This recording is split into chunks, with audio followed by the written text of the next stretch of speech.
नमस्ते एभ्रिवान। आज चाहिँ ड्रोन हस्पिटल नेपालमा चाहिँ अहिले यो इयर 3 को चाहिँ इयर सिरिजको एकदम लेटेस्ट सिरिज इयर 3S चाहिँ यसरी कम्प्लिट क्र्यास भएर आएको छ। यसको गिम्बल पनि कम्प्लिट ब्रोक छ, यसको एउटा आर्म पनि यसरी ब्रोक छ र यसको मेन समस्या चाहिँ यता भिजन सेन्सरमा छ। देख्न सक्नुहुन्छ भिजन सेन्सर पनि कम्प्लिटली ड्यामेज भएको छ।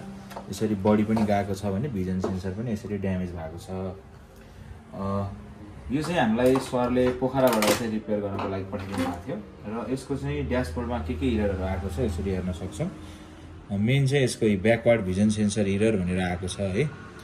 अनि तपाईँको भिजन सेन्सर क्यालिब्रेसन इरर हुने नै भइहाल्यो। ब्याकवार्ड मेन पछाडिको फुटेको छ, त्यही भएर इरर आयो। अर्को गिम्बल स्टक इरर छ, यो त गिम्बलकोमा समस्या भएर हो, यो रिपेयर भइहाल्छ।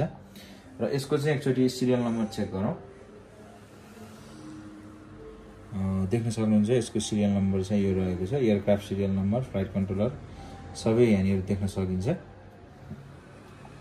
र अब चाहिँ हामी यो ड्रोन चाहिँ रिपेयर गर्न जाँदैछौँ। यसको चाहिँ हामी भिजन सेन्सर चेन्ज गरेर चाहिँ यसको क्यालिब्रेसनहरू गर्नुपर्ने हुन्छ। हामी सबै यसको क्यालिब्रेसन गरेर चाहिँ फाइनल भिडियो हजुरहरूलाई देखाउनेछौँ है त।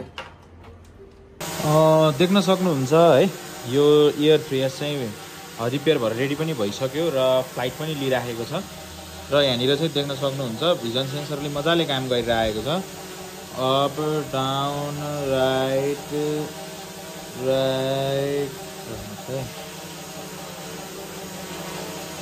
यो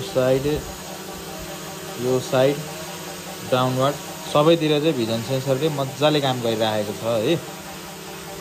र गिम्बल पनि मजाले अप डाउन भइरहेको छ।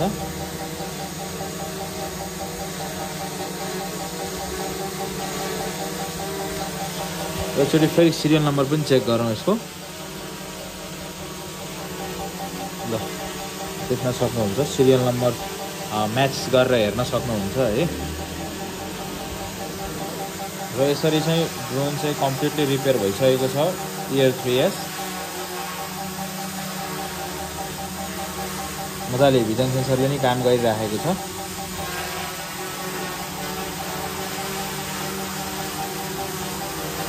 म ल्यान्ड गर्दैछु।